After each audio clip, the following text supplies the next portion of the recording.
An airplane depends on lift to fly. Lift depends on the density of the atmosphere. So what our engineers had to do is design and build an airplane that has a very large area on the wing, and the airfoil, which is a curvature of the wing, had to be designed in such a way to give maximum lift.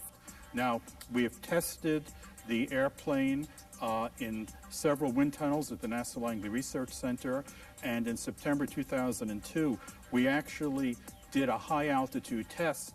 The plane was put in a high-altitude helium balloon. It went up over 100,000 feet. It was folded up.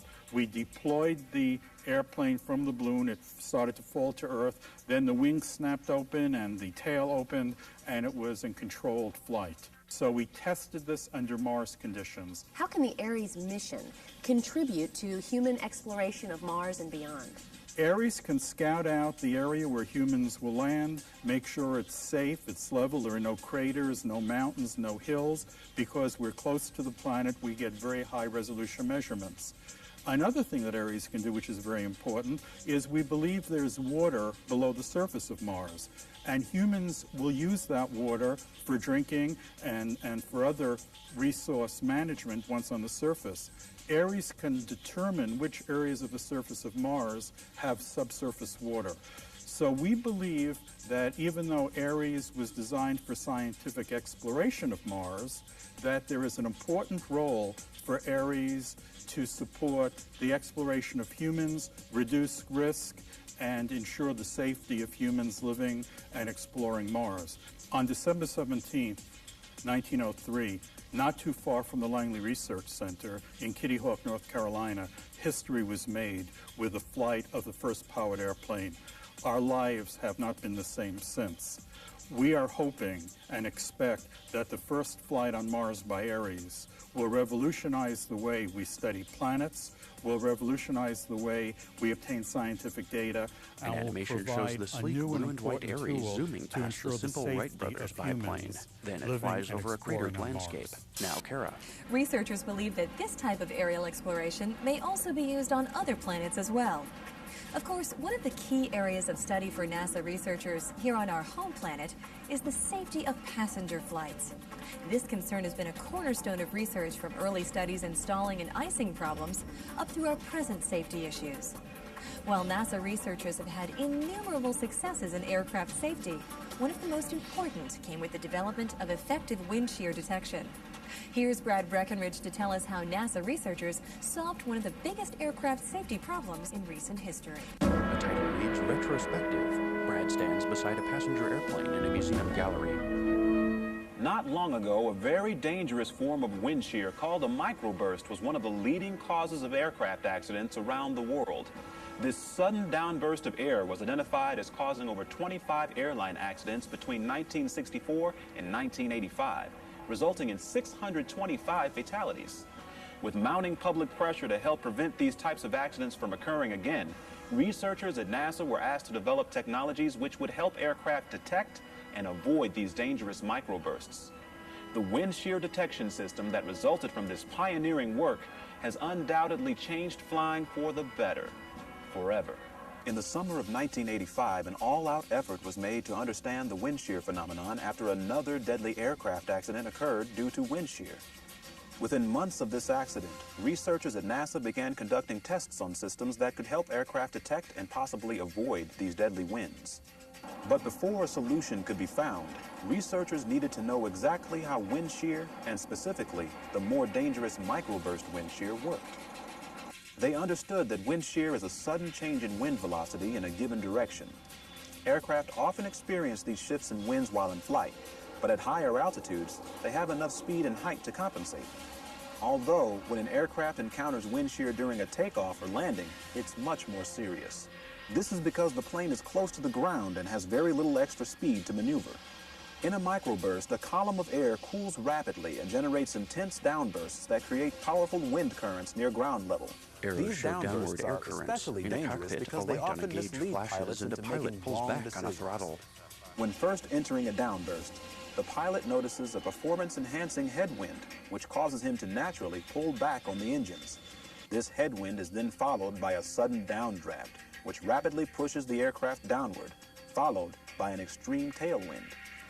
Because the engines are already at a low power setting due to the pilot's first instinct to throttle back, the aircraft does not have enough power to climb out of the downburst, potentially causing an accident.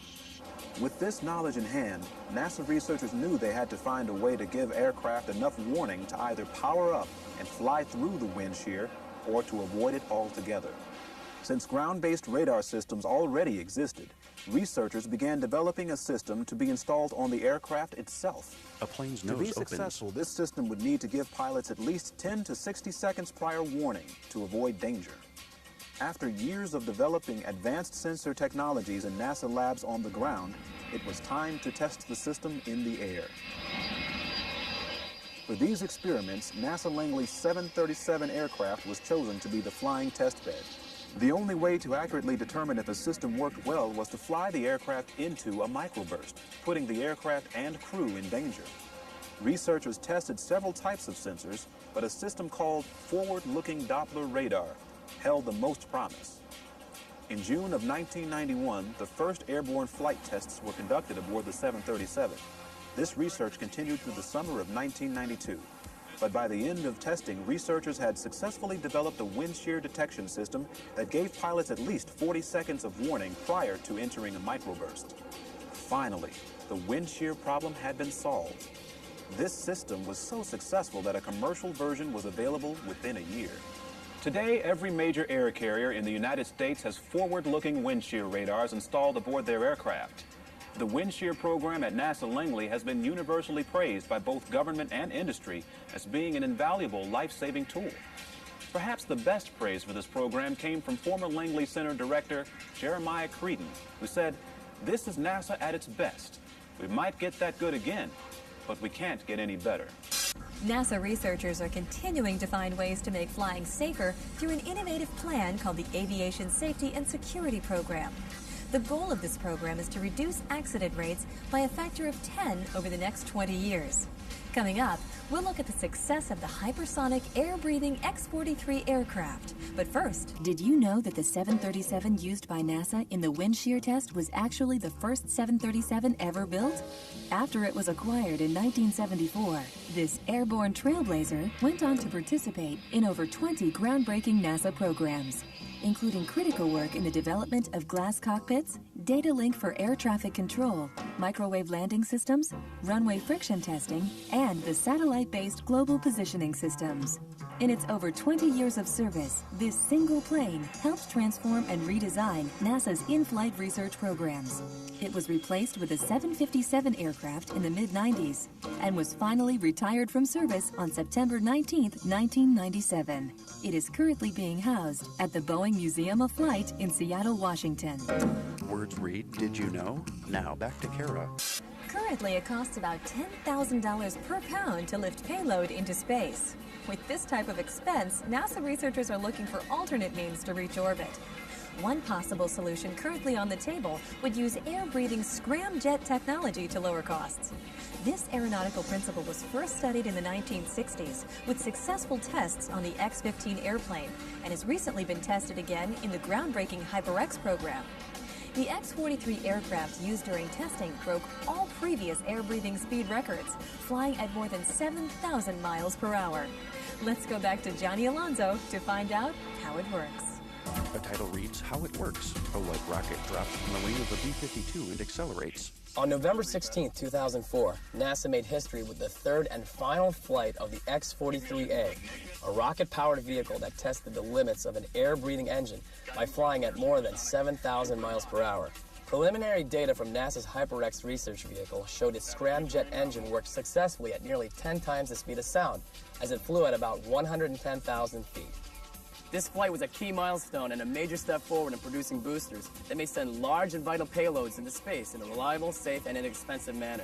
Success of the HyperX program may ultimately help advance the vision for space exploration while helping to progress commercial aviation technology into the 21st century. NASA Dryden Chief Engineer Laurie Marshall worked on the HyperX program through the last historic flight and explains the significance of this success. The X-43A flights definitely represent an important milestone in aviation history. Similar to the way that the Wright brothers paved the way by demonstrating that powered flight was possible, the X-43A has demonstrated that scramjet-powered hypersonic flight was possible and opened the door for new aircraft designs. A web address appears, http://destination.larc.nasa.gov. There are several different applications in which hypersonic flight or scramjet engine technology could be used. Some of them are commercial, some maybe even focusing on spaceflight. As far as spaceflight goes, there's a few different applications that could be used. During the course of the HyperX program, we've often talked about reducing the cost of access to space, and that's clearly one thing, but I think that really comes from the fact that we could fly more frequently, and the turnaround times would be shorter. Another thing that we could actually benefit by using scramjet technology or hypersonic flight would be to make your flights safer. And that really comes from the fact that your vehicle would fly more like an airplane as opposed to a rocket. So now that the X-43A has demonstrated that scramjet-powered hypersonic flight is doable, what's next? Well, there's always new concepts and new technologies out there that need to be explored. Researchers are constantly working on those things. While one group of researchers is going to be working to develop and perfect the scramjet engine technology that we've demonstrated here, another group can be looking at new concepts like anti-gravity or speed of light. Basically, they're going to be working to turn science fiction into science fact. Who knows? Current aviation as we know it might be a thing of the past. Aviation technology is undergoing some of the most impressive and revolutionary changes that we've seen since the Wright brothers' first flight in 1903. Across the world, designers are racing to create fantastic new aircraft that can fly humans higher, faster, and further than ever before. Airliners will eventually take us into the edge of space and around the planet in minutes, while utilizing new propulsion systems that might make the jet engine obsolete. That's it for this edition of NASA's Destination Tomorrow. Thank you for joining us. I'm Kara O'Brien. For all of us here at NASA, we'll see you next time. Destination Tomorrow. Producers Michael Bibbo and Kevin Krigsvold. Executive producer Thomas Pinelli. Director Michael Bibbo. Editors Michael Bibbo and Kevin Krigsvold. Program guests Dr. Sherry Boroner, Dr. Joel Levine, and Lori Marshall. Correspondents Johnny Alonzo, Brad Breckenridge, and Jennifer Foley. Host Kara O'Brien. Graphics Tim Smith and NASA. NASA Langley Research Center Office of Communication and Education, Dr. Christine Darden and Dr. Thomas E. Pinelli. If you would like a copy of NASA's Destination Tomorrow, Program 19, call NASA Corps at 440-775-1400. To learn more about NASA's Destination Tomorrow and other programs offered by NASA's Center for Distance Learning, visit our website, http://dlcenter.larc.nasa.gov. Audio description and captioning by CaptionMax, with funding from the U.S. Department of Education.